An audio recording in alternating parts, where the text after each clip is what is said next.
Welcome to Cartoonist Kayfabe. My name is Ed Piskor. I'm Jim Rugg. Jimmy and I are going to be doing some traveling in October 6th through 9th, CXE, Cartoon Crossroads, Columbus.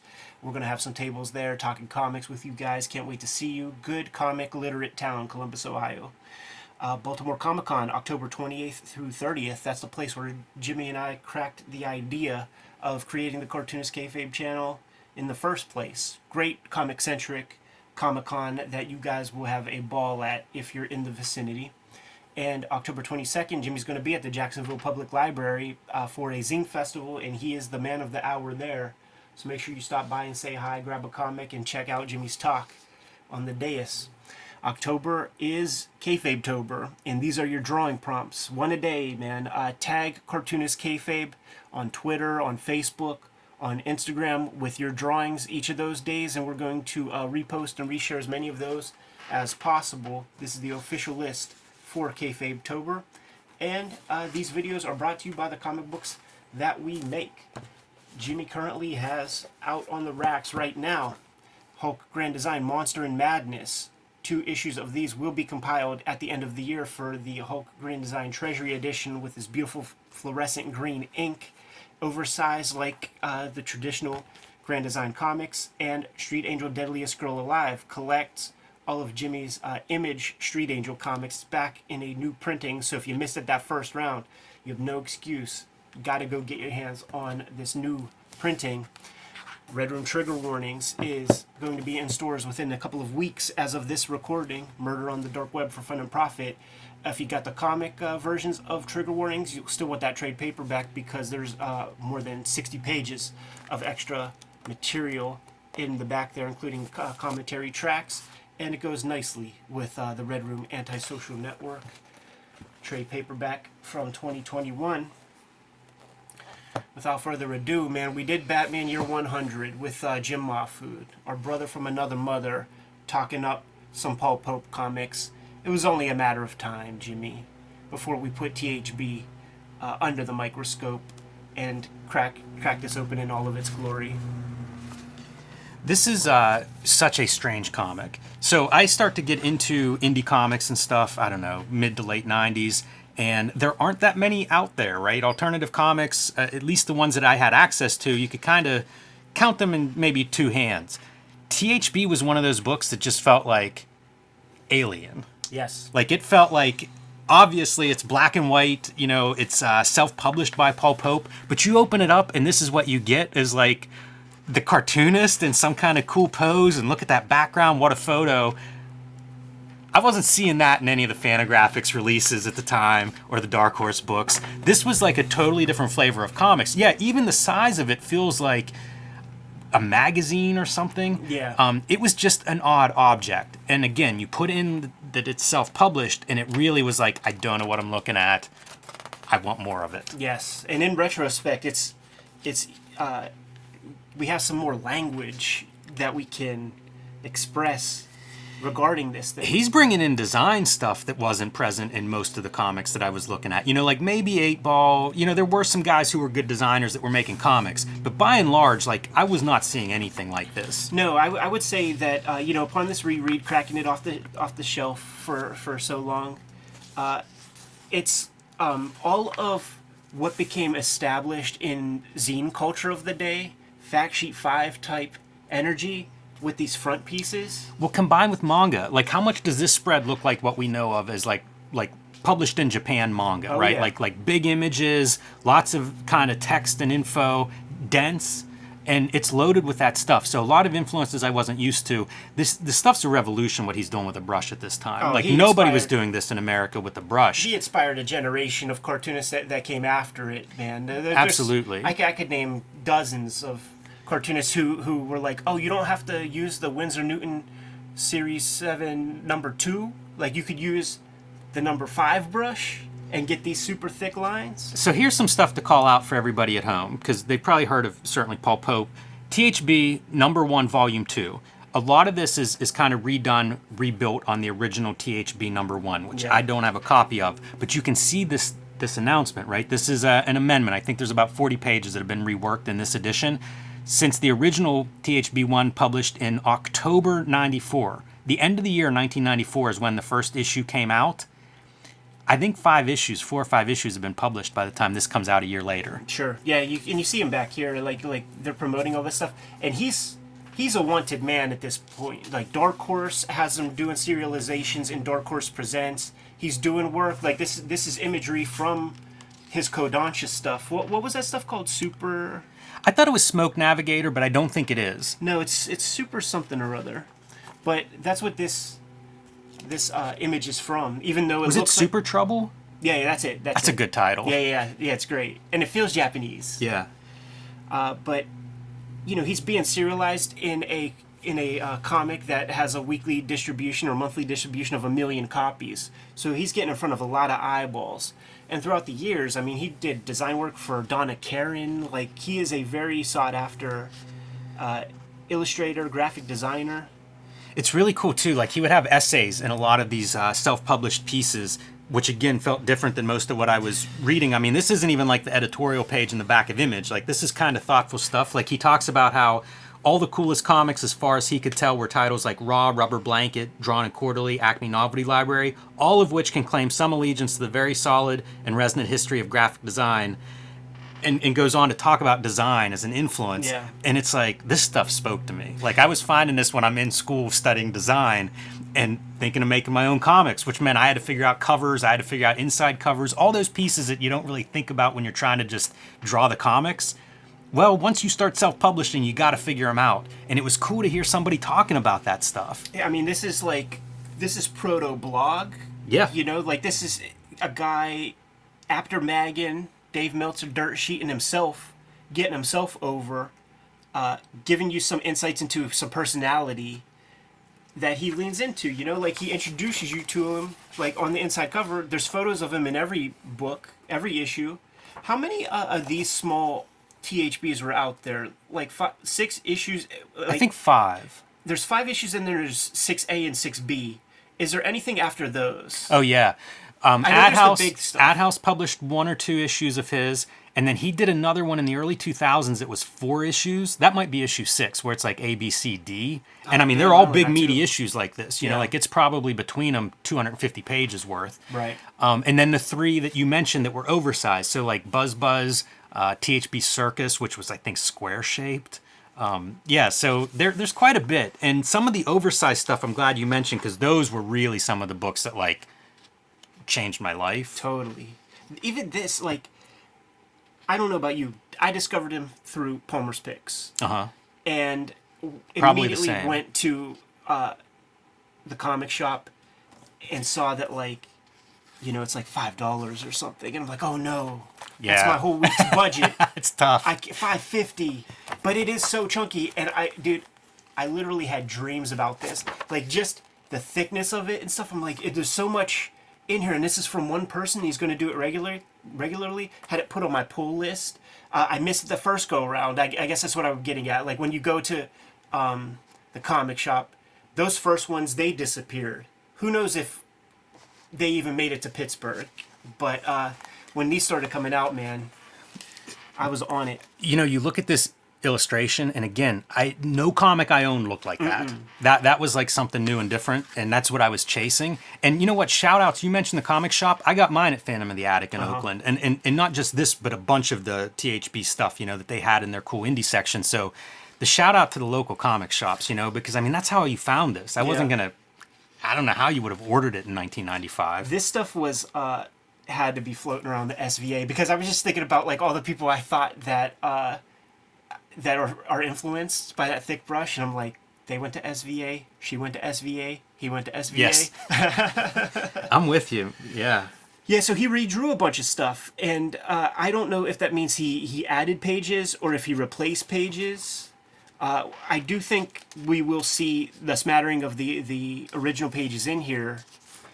There's a lot of interesting approaches too, because you know what? Go back one page, and we don't need to go through these details. But you mentioned about what's redrawn and stuff. He actually calls out. It's almost like a little director commentary of what's new. Says if he had time, he'd redraw the whole thing. Which isn't that every cartoonist would feel that way about an early work. But he does call out, like, a new 7-page version of this, or a new 16-page story that replaced this or that. And I mean, this thing, at least 64 pages. You know, I don't know what the I page bet it count more. I actually bet it's is, but 72 at it's a least. big book. Yeah. I bet you it is the max amount that you can staple. I love that it's saddle stitched. Saddle stitch. Because That's what I was looking that for. is what you would get is like, this feels like it should be square bound based. I mean, they square bound 48 page books, and this is way more than 48 pages. I love that it's the staple. Yeah. So we're going to see a bunch of different approaches, and I think that might be some clue into the newer pages and the vestigial pages from the original issue #1. I would call these out as probably being pretty new compared to some of the other pages that we'll see in here. And I think to some extent it'll be pretty clear. We're establishing HR and her homie. Yeah, and she's a school age girl. We'll see her dad, you know, so like her family's here, her friends are here and stuff, but she's the star. Slow burn in terms of the writing of it when it comes to, like, you know, we establish her character, and it seems like there's like a lot of pages just kind of exploring the character before THB is even, you know, in the mix. Yeah, barely in this one, THB. It's interesting also that when we finally do see him, it's not, you know, it's not some epic splash page. This isn't really American style superhero type comics. You know, like you could imagine Kirby, that would be a whole splash page. It's possible that reveal could show up like on a page turn, but none of that. Cool screen tone here, but look at the lettering. You know, we talk about lettering so much. Like when you start seeing him letter his own stuff, wild. No Ames guide. No. That's something that I was really digging with this work, man. No Ames guide, and it retains the spirit of the line art. That's what we talk about so often, is like if you're going to use a font that corresponds well with the actual visuals. And I mean, he's using the brush that he inks with to letter this stuff. I do think that the lettering on a lot of this is inked with a brush. Yeah, there's a lot of tools on display because there's one piece that I was looking at and I swore it's a ballpoint pen. So we're gonna see some different stuff too as we go through, as you mentioned, like what's new and what isn't. Look at the white media that he's putting on top of the screen tone. Yeah, and could just be getting chipped off. You know, that's a portfolio piece that you send to Kodansha. He talks a lot about manga and its Yeah. influence. Talks a lot about European stuff. It's clear. Years later, like when he's working at Marvel DC, he starts talking about Kirby being a big influence, and that was something that really like opened my eyes, because when I look at these pages, I don't see a lot of Kirby. Although there's a ton of energy of like characters running and movement. You know, so they're in hindsight you can see some of it, but it's not the obvious stuff that I think a lot of people copied. Cartooning 101, you got your brunette, you got your blonde. Yes. And they got to make their way in school.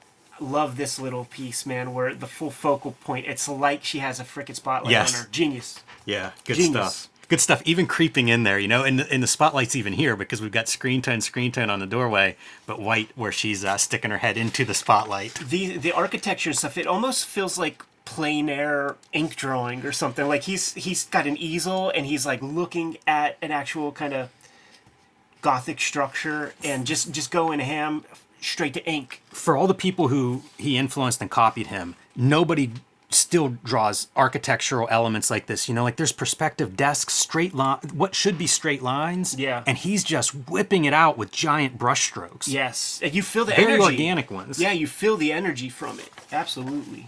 Yeah, the energy I think was the big giant takeaway for me with this stuff. I had not read much manga at this point, so that element was pretty new, and it just felt like this is a different kind of comic. Yeah. One part that is rooted in more American style is word volume is much more than your average manga.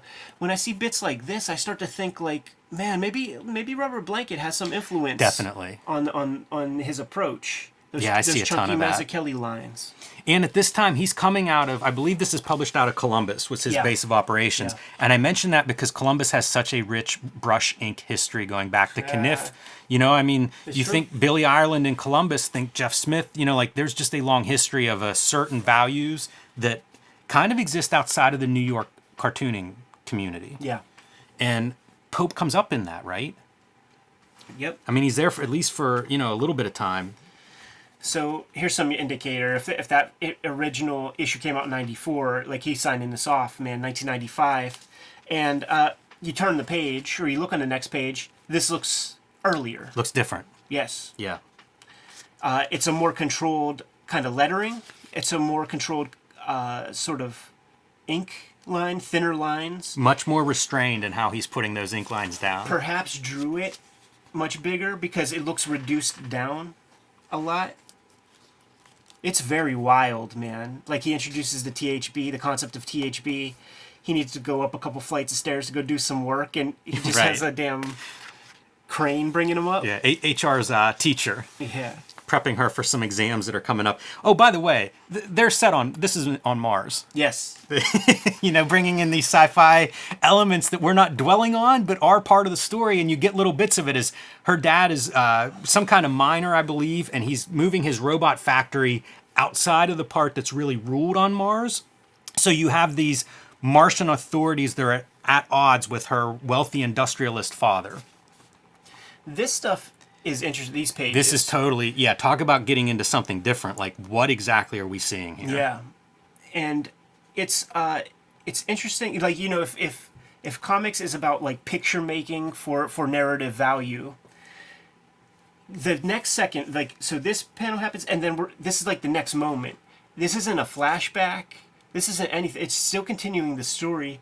He's kind of like, fuck it kind of energy, but he's also the word bubbles and stuff are handled way differently. There's no bubble. There's just tails. There's like wet on wet. Like sometimes you'll see the ink bleeding, but it's not just the wash. It's also putting like ink on top of water because you can see that bleed. Yeah.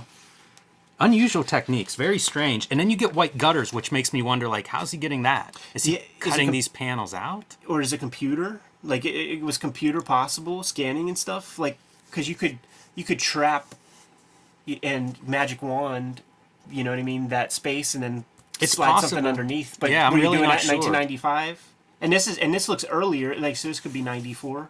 Yeah, it wouldn't surprise me if this were part of the original THB. I think it is, and you'll see it oscillate.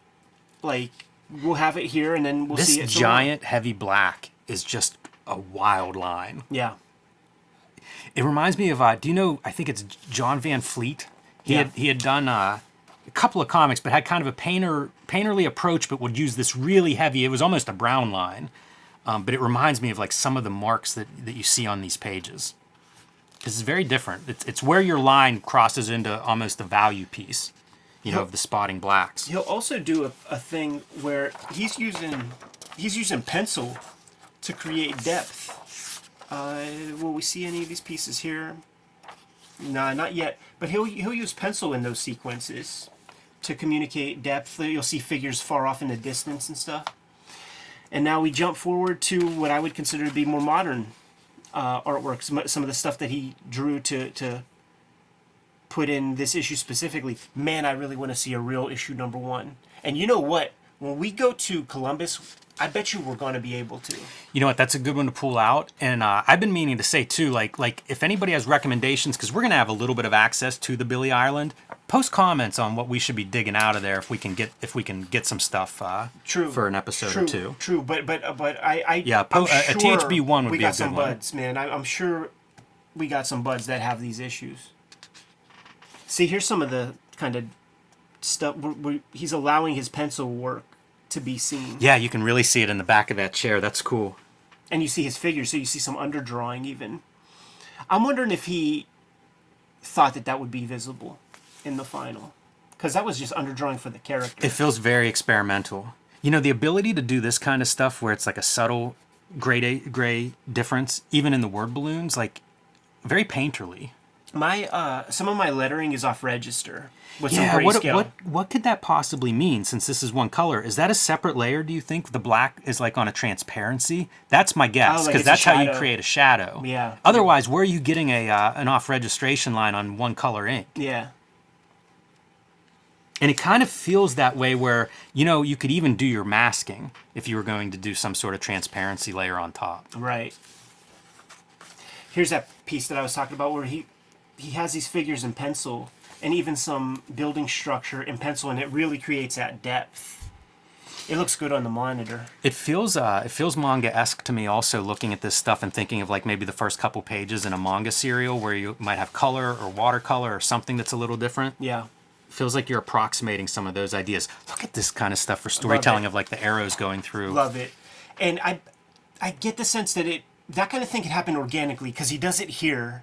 He does it maybe one or two other spots, and he goes, "Oh, I need to do some more of that." Like that just makes a lot of sense. You've never seen it before, dude. It's a total colonoscopy, by the way.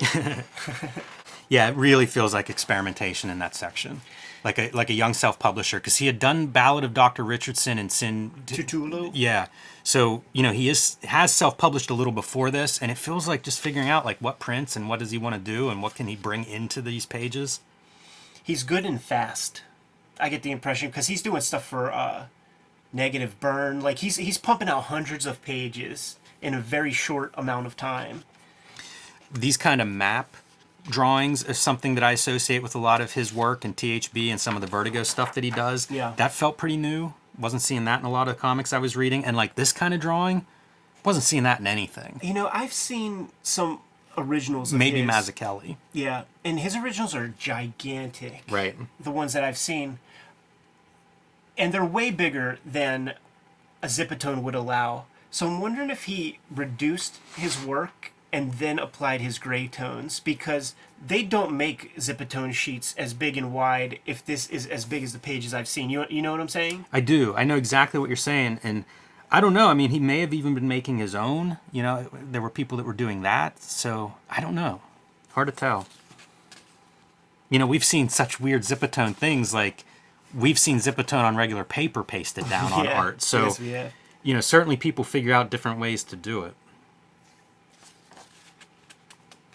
Like this, to me, very graphic treatment, and I mean, there's almost no drawing there. Mm-hmm. It's just a very thick brush line. Frank Miller comes to mind sometimes, like, not with the visuals of the work, but there's some association. There's a character that was mentioned, Shrek, in here, Miss Shrek, Roberta Shrek even. So, I feel like Bob Shrek was in the vicinity. He's working for Shrek at Dark Horse Presents at this time. Yeah. So, like, these backgrounds, like, you've seen him in Daredevil, you've seen him in Wolverine. Mm-hmm. Yeah, and if Pope's reading a bunch of manga, he might be looking at the original sources of these kinds of backgrounds, right? The stuff that Miller's drawing from. You know what's crazy to think about that I never kind of connected before, but thinking of manga and the expressive line and all that, Goseki Kojima has that brush that's, like, this, like, very adventurous line. Mm-hmm. And, Pope is on the record. Like, you could find that Criterion Collection, like this video on YouTube where it goes to like Ron Wimberly's studio. It goes to Pope's studio where you can see some of the sizes of his artwork talking about Lone Wolf and Cub.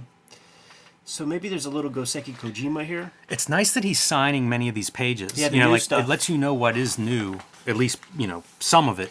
Then you turn the page and you could tell this is older. You could tell that this is older. This is a great contrast, too, because this is the business, like we had seen previously, this is the business, her father and a businessman that he's doing business with. Yeah. Cool scenes, but now those same characters carry over. Her father, the businessman from that previous scene, but now HR is involved. Right. It's very fun rolling through this stuff. And, dude, it ends on a high note, like finally going to drop some THB into this glass of water.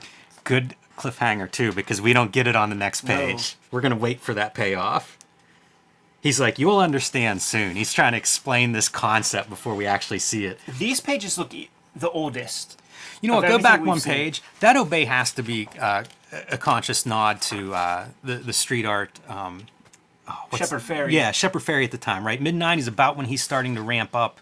I feel like with that Obey stuff. He was probably just called, I think it was called Giant back in those days even, man. So, like, that's possible. Why not? It feels like that's about when he crosses my radar, and I'm sure Pope was ahead of, me in terms of knowing what's going on everywhere. Sure.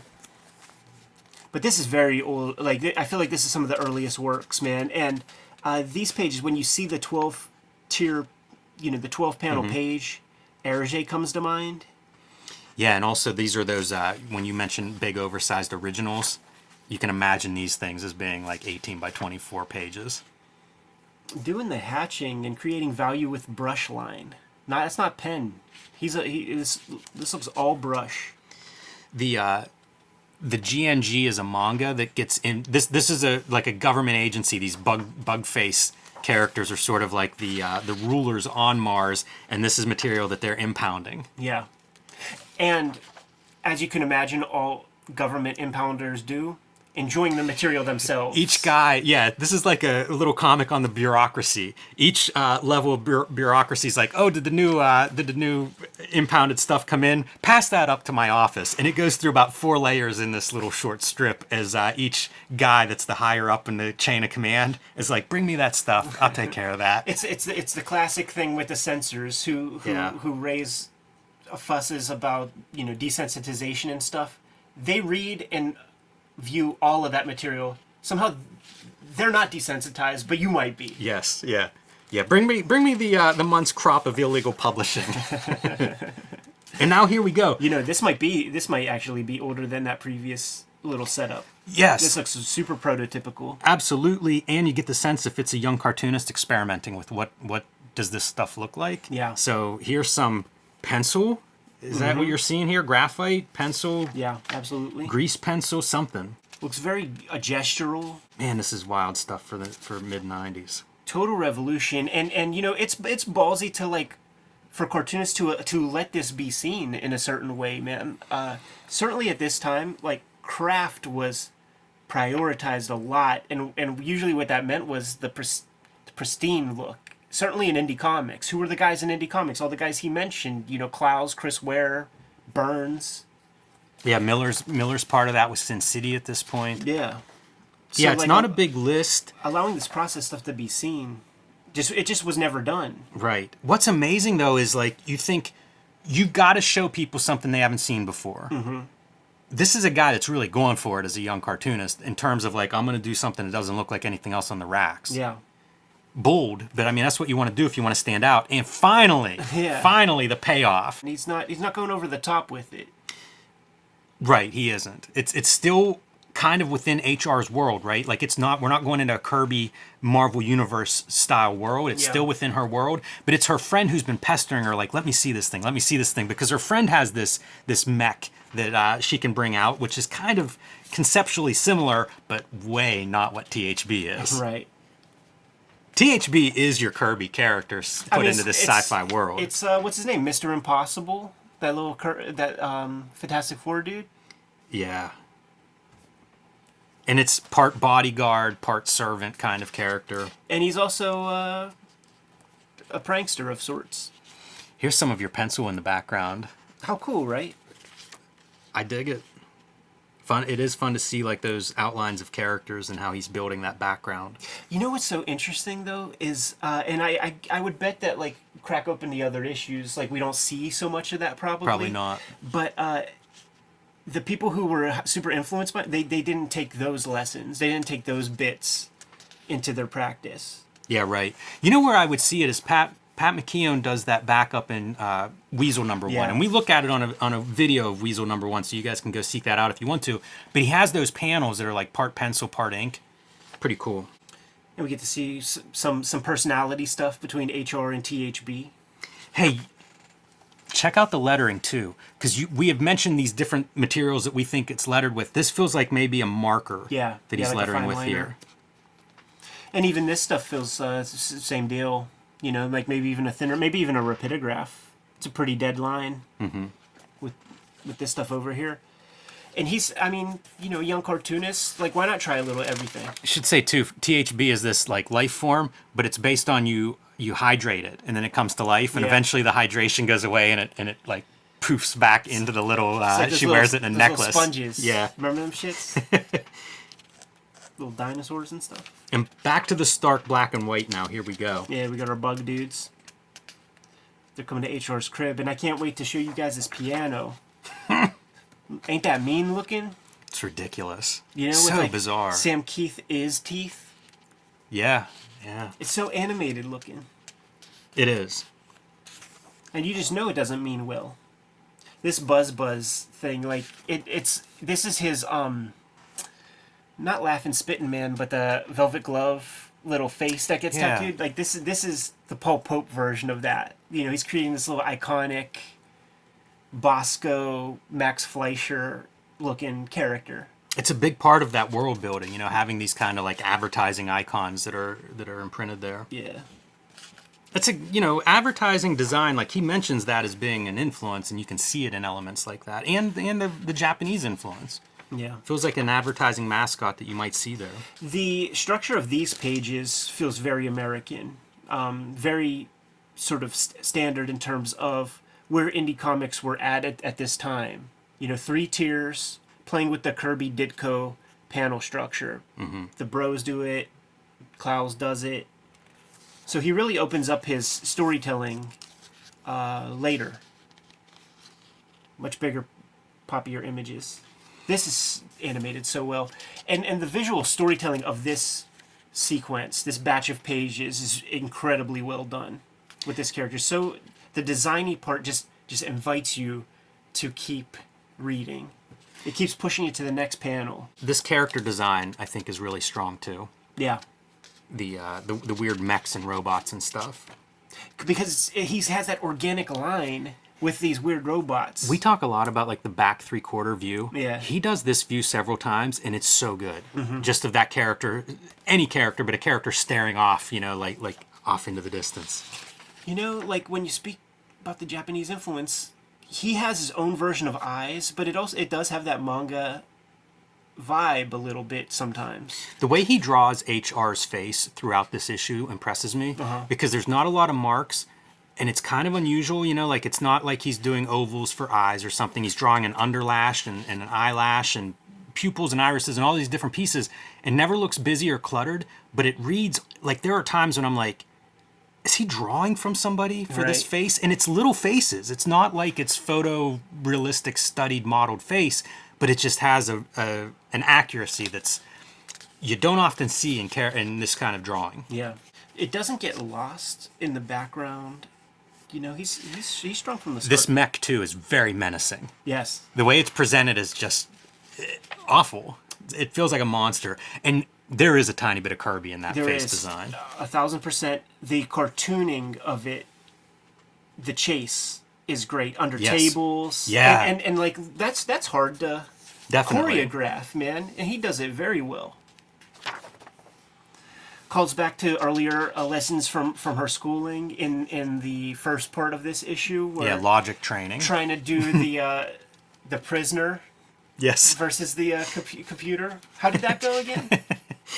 It's a great episode. Yeah. What did he tell the computer? WHY ? Yeah. It smokes. Yes, it does. We are seeing a version of that here. This is great, man. She trips it down the stairs and then launches this rug, piece of sculpture or something at its head. Sells the heaviness of it. The rug pull looks good, and she laughs about it, man. You're right about the chase stuff, though. It's very effective. It's a chance for him to show off that kind of motion and running through the space. And she drops her THB into this like drain in the bathroom. You got to do it. You know, if you have this like Deus Ex Machina weapon, you got to lose it. You know, it definitely makes you want to see what happens in issue 2. It's so inventive. Like she's looking through the keyhole and sees this monster. She's tipping over the the shelf of books onto the monster.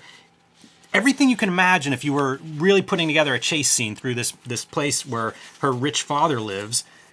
They're using props. Yes. It's great stuff. And finally she outsmarts this thing. They dispatch it and they say something about like, I don't know, they got in here with that guy. Could they have gotten in here with something else?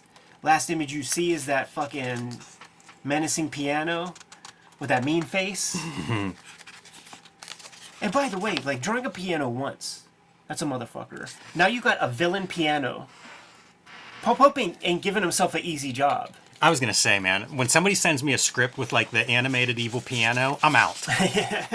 And he chooses this. Look at all this THB material, and I think a lot of it we don't see. You know, I don't think there's a THB 7. I don't think there are trade paperbacks that are like 300 pages a piece. None of this stuff comes out. Yeah, this THB A and B. I don't think that it happens. 340 pager. We've been waiting for those collections forever. And a 240 pager, like, please, man, I would love to have that stuff. And then these like late pieces, like these, you could tell that these are like new pieces of artwork and where he's evolving to, and you could see how, you know, Shelley Bond sees this and is like, come work for us. Yeah, the shocking part is that everybody doesn't see it, right? But a lot of people do. A lot of people do, you know, like he laid it out. He's doing stuff for Caliber, Dark Horse, Kodansha.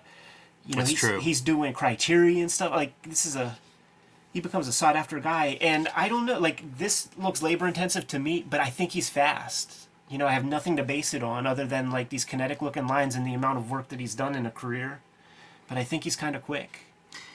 Yeah, I'm glad to finally get some THB on here because like there's a world of his comics that I want to look at, and you know, like figuring out how to get into it is hard because it is so many books and pages and everything and pieces of it all over the place. So I'm interested to see how this episode, how people respond to it, and hopefully it opens the door to looking at more of this stuff, because it's remarkable to me to see the timeline and think like, if you just look at what he put out as Horse Press, it's a couple of years and it's probably close to 500 pages, and some really ambitious pages in that time frame. Pretty cool, very inspiring, and happy to look at this. Look at this stuff. Going Dave McKean. Yeah, right. It's that 90s that 90s aesthetic that Dave McKean kind of established. You know, this is a book of its time. Ska influence. Absolutely. And you know, that's DC Silver Age up top there. There's a lot of stuff at play. Not bad to get a Will Eisner quote on your book. Now I don't know if like all the stuff I have is like a volume 2, I don't think there is other volume 2. I think this is it. Okay, cool. So I have OGs of the original of the others, and there's always quotes from big namers, man. Like he got hooked up with that Spirits of Independence tour, you know, the mid '90s with the Bessettes and Jeff Smith and Dave Sim and all those guys. So, you know, think of the stuff that he's taken from all of these guys who have a decade or two more time in comics than him at this point. It's Double Truth Ruth, man, you good to go? I am. Kayfabers, like, follow, subscribe to the YouTube channel, hit the bell. We'll notify you when new vids are available. Jimmy, what do you have out there, man? Hulk Grand Design, the oversized Treasury Edition, will be in stores in December, collecting both of my oversized issues, and along with about 40 extra pages. Fluorescent green cover, you're going to want to put that book on your shelves. Street Angel Deadliest Girl Alive from Image Comics. New printing is out any day now. If it's not already in stores, you can pick that up soon. And you can join me on patreon.com/JimRugg, where you can see a lot more of my comics, and you can download some of my out-of-print zines and mini comics there. Red Room trigger warnings, trade paperback in stores within the next couple of weeks as of this recording. Murder on the Dark Web for Fun and Profit is the name of the game in Red Room Comics. If you got the issues this year, want to grab that trade paperback for the 60-plus extra pages of material in the back. Lots of extra artwork to buttress all the stories and things. Also a good companion piece to go along with your Antisocial Network trade paperback. Get it at my link tree in the description below this video. I made it super easy for you to get your hands on it. And if you hit up my Patreon for $3, you get the archive, which is all of this material. Plus, I'm serializing the next round of Red Room comics there as we speak. New strips every Tuesday, and just $3 for that. What else do we have out there, Jimmy? Subscribe to the Cartoonist Kayfabe newsletter at the links below this video. You can also find Cartoonist Kayfabe t-shirts and merchandise at the links below this video. Another great way to support the Cartoonist Kayfabe channel. Jimmy, given those marching orders, we'll be on our way. Read more comics.